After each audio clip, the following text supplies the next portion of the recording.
I grew up in Long Grove, Illinois, just as a kid who loved monsters. I think the difference between me and other kids is I wanted to be the monsters. I'm not sure when it really clicked in. I think there were certain movies and certain TV shows that the monsters became like family.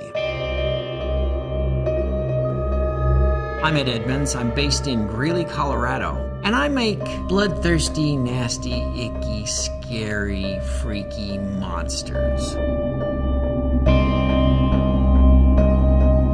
I really consider what we do to be art, and I mean even when I'm splatting blood. To me, there's an artistic way to do it, and there's a mundane way to do it, and I try to be artistic in all the facets of these monsters. The business that I'm in, art, means an emotional experience. It can be lots of things. Funny, scary, creepy, gross, weird. I don't really care as long as it evokes some sort of emotion, and preferably a powerful emotion. Somebody looking at what we do and go, "Ooh, that's sick. What's the matter with you, dude?" I'd much rather have that reaction than, yeah, that's nice. You know?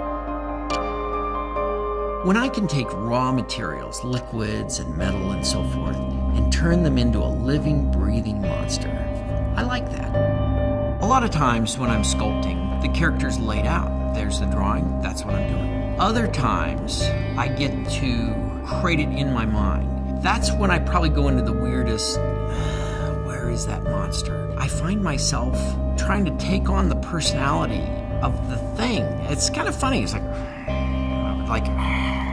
I don't know how that helps, but it helps somehow to define the character, to try to get in his shoes, so to speak. And of course, they're not nice shoes. Monsters usually, eat cities.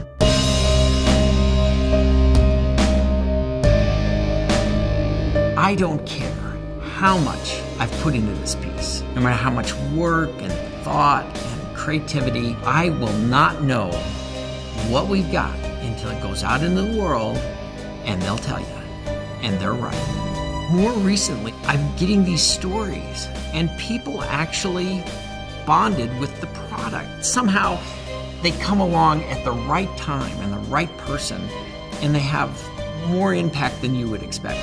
I love the idea that something I would make here would affect someone somewhere else in the world.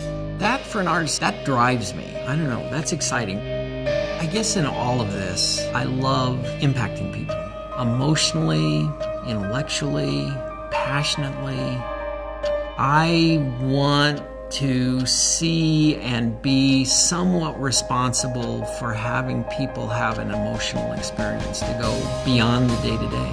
And if I can do that with a monster, that's great. I can do it with something else, that's great too, but monsters, they're pretty effective.